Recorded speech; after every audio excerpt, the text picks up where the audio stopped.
Welcome to the program Power to Unite with Elvira. I'm sure lahat po kayo excited. Sino na naman kaya ang aming ma-interview dito? Because I'm sure nakita natin after our recent interview with His Eminence Cardinal Parolin sa Vatican, who is currently still the Secretary of State. Napakagandang senior niya sa atin. No? So it's all about both the work in the Secretary of State, tapos how to invite young people to join the academia where they will be trained as the future diplomat.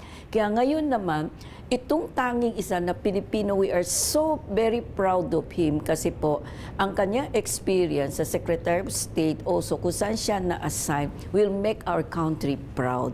Ano kaya ang pag-uusapan namin ni Archbishop Bernardito Auza?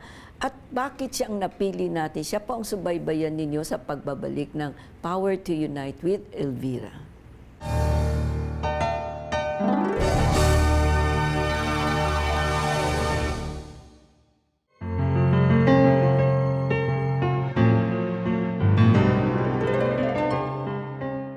Your Excellency, it's really a pleasure. And I believe the Holy Spirit guide us to meet together. So I had this idea to interview you, no? Because we met sa United Nations. You have been the Apostolic Nuncio sa United Nations, and now is the European Union, which is also a very big and vast communities of countries, no?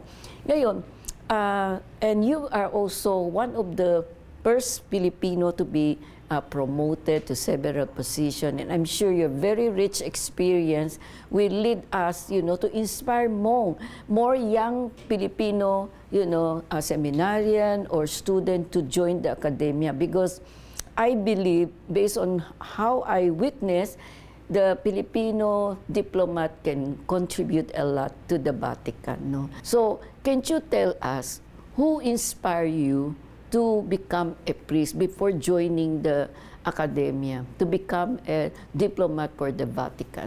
Well, I do believe that a vocation, any vocation, I think, in life, especially a vocation to the priesthood or to religious life, is mediated by so many factors and providential, but probably at that moment we're just considering mighty natural factors that lead us or introduce us to such a calling. In my part, I am one of 12 children, 12 brothers big and sisters, family, a very big family. My mother came from a big family as well as my father. And so I am number 8 of 12 children, so I'm already in the second half. And my 2 eldest brothers, my parents, of course, my father just died. He almost was 100 years old when he died. My mother as well, he was 98 years and 2 months when she died during the COVID time. But she didn't die of COVID, she died of an infection. And then, so my eldest brother married a woman who came from a big family as well, one of the donors of the land which became the seminary. And these sisters, because her younger sister as well became my sister-in-law, because my second eldest brother also married a younger sister of this lady. So 2 brothers marrying 2 sisters. So that was when I was in grade 6, my eldest brother married this lady. And of course my mother was always, never missed the church, at least on Sunday. And she was very active in our local chapel. And then my sister-in-law, asked my mother, we were 2 brothers who were in the same class. So we graduated together grade 6. At the time, that was still grade 6. And then my sister-in-law said, why don't we send these 2 young boys to the seminary? Okay. And so that was probably a first indication. So it was a kind of the marriage of my eldest brother to this lady was a kind of a mediation that introduced, you might say, that opened the possibility that something that probably my mother also desired to do, but probably did not know how to go about it. So this opening, my my parents were excited. And so a few months, I would say, after that, probably 9 months after the wedding of my eldest brother, so my other sister-in-law, the second lady, because my eldest brother already migrated to the United States. And so the second sister, also about to marry my second eldest brother, brought us to the seminary to take the entrance exams, etc., etc. So to make this story short, I mean, that's really the beginning of how my brother and I were introduced to the seminary. And so we went, both of us, we went to the minor seminary. We graduated the minor seminary, we finished the minor seminary. And then one day, probably a month or two before graduation, during what we call the monthly going home, because at that time we could go home only once a month. And then at dawn, my father, we were there just conversing. He asked my younger brother, so what do you want to do in life? And my brother said, of course, very young, 16 years old, I don't know, he said. And my father said, well, why don't you become a doctor? Okay. And then my brother just said, well, yeah. And then my brother, went to become a doctor. So you are the only one. Yeah, and then my father asked me, how about you? What are you planning? I said, I don't know. After high school, I don't know also. Itutuloy po namin aming interview sa pagbabalik po ng Power to Unite with Elvira.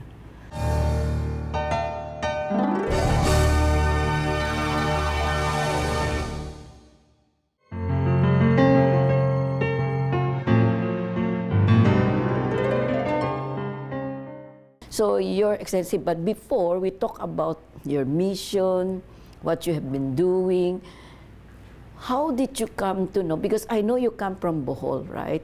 And Bohol is very well known to have a lot of priests, naging mga bishop, cardinal, meron din pong mga pare. So, there must be something in Bohol, which I called it the holy place.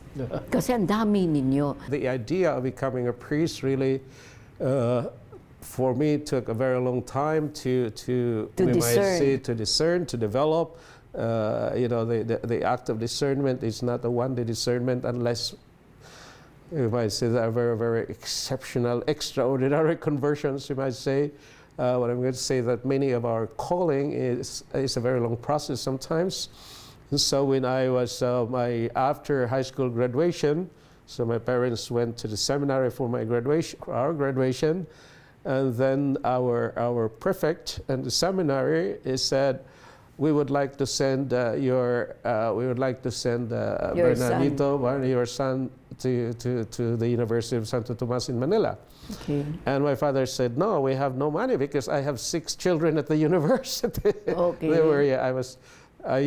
My 4 elder brothers and 2 brothers, 2 sisters were already at the university. And then myself and my younger brother, so there were 6 of us. So I was just but my father did not really oppose. And so after a short time, my parents allowed me to go to UST and took the entrance exams, and then I passed, and I stayed almost 10 years at the University of Santo Tomas. So it's with the Central Seminary. So it's the seminary. I went to what they call the Central Seminary of the Philippines, which is at the University of Santo Tomas. And there I finished my license in philosophy, my license in theology, as well as my master's in education. And it was, I would say, these were the years which we could say decisive in my decision. As a matter of fact, when I was in college, I also studied outside to try to find out. And even before I applied for UST, I applied to UP, and I was accepted. But, what do you plan to study in UP? I was really thinking of becoming an accountant or a lawyer. I think my ultimate ambition at the time was to become an accountant lawyer, or something like that. Yes, yes. And but I studied at the University of San Jose de Coletos in Cebu for a semester, for a summer courses, and then I did not go to UP. Instead, I went to UST, and then I finished my studies there. And but my parents, lived in the United States until practically they died, as well as my brothers and sisters, most of them. And so my bishop said, well, if you want to get ordained to continue in the United States, then you're free. But I said, no, I will remain in Tagbilaran, in Bohol. So although I was ordained in the United States, in California, I was ordained for the Diocese of Tagbilaran. And that's another step which I would consider a providence, because I think my bishop was willing to give me up for the diplomatic service of the Holy See, because he thought anyway he would lose me. He was convinced that I would go to California, but I never had that plan.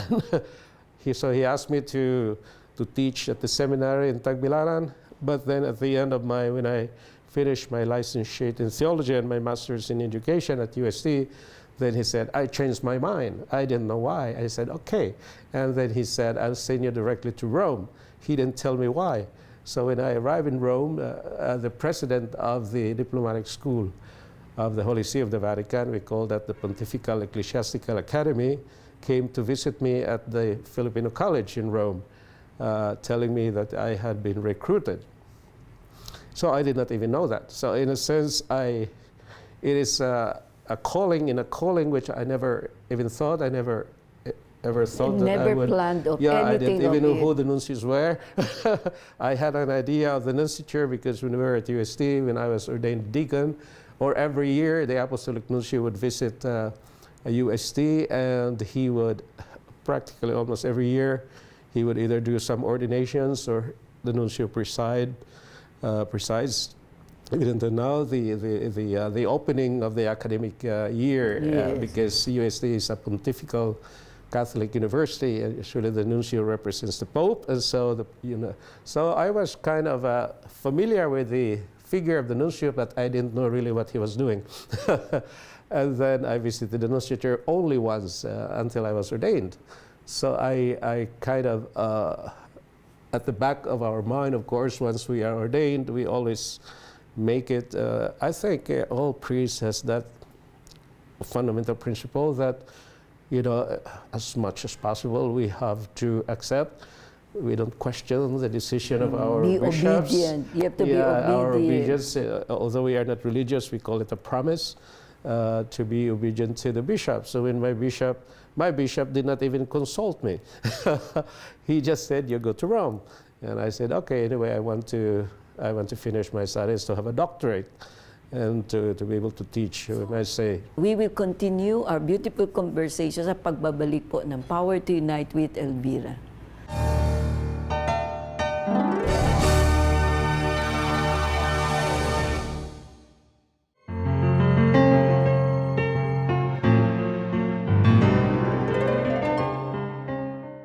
Looking back and listening to what you're sharing with us, so you enter all this, let's say, it's beyond your imagination that you would be, involved with this kind of, mission, right? Because you were influenced, or maybe it's your sister-in-law who really encouraged you. But when you're still young, you don't have anything in mind that you want to study at the seminary, right? And that they really help you with that. So during that time while you are in the minor seminary, you don't have an inclination, I want to be a priest or what, nothing, right? Well, yeah, for me, for my personal experience, it has been, we might say, a slow process of loving it or being comfortable with the idea of becoming a priest. Because you really don't make the decision until in my case, I did not make we might say a definitive decision to be ordained or not until I was ready and I decided to be ordained a deacon. Yeah, I go through the whole formation. I studied philosophy, I studied theology. And all of this is with the support of your parents. Absolutely, right? My whole family. They just don't know how to approach you with the subject do you want to go to enter, right? Yeah. And I think at that time, you said you are 12 in the family, you're just being obedient. right? Absolutely, Because you're I in would the say younger, so. latter one, you're number 8 eh. So parang nakikita ko, I can never say no to anything they plan for me. Kung anong sinabi, okay lang. Parang ganun ang I think attitude, di at ba? that time, I think that attitude was, well, I thought it was a universal attitude in a sense. Okay. Even my, probably one of the, we might say, probably, I would say one of the dreams of my father, because my father, wanted to become a lawyer. Okay. But he graduated at the start of the war. Okay. Probably he graduated high school. I think it was around 1938, and then he was very close to the President Carlos Garcia because we are relatives, and he studied high school.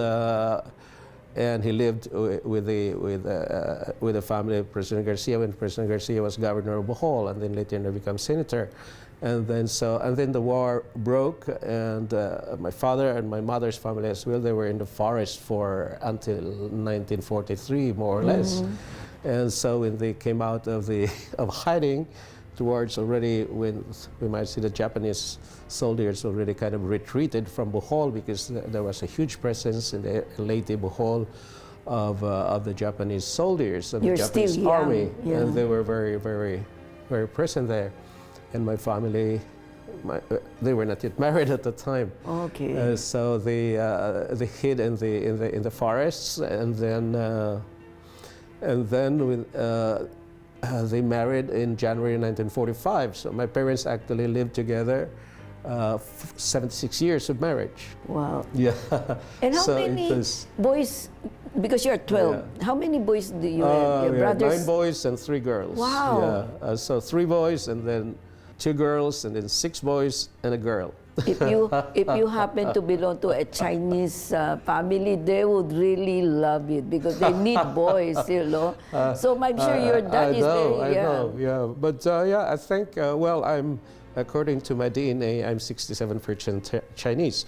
Oh, okay. Yeah, as a matter of fact, it kind of trace back, of course, we probably at the beginning of the 18th century. I mean, I'm a very old generation Chinese, we might say, and probably at the beginning of the 1700s, around 1710, 1713, they crossed to the Philippines from Indochina. Yes. And so our we might say, forefathers in this side of the family came all the way from La Union, around southern Ilocos Sur.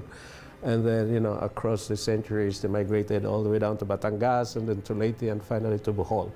So that's more or less our history. So I'm, in a sense, also Chinese, but I think my grandpa looked almost like Chinese. Napakaganda po ng sharing po ni Archbishop Bernardito Auza. Siya ang currently Apostolic Nuncio po to the countries, sa European Union. Kaya itutuloy po namin ang second part ng aming interview sa pagbabalik po ng Power to Unite with Elvira sa susunod na linggo.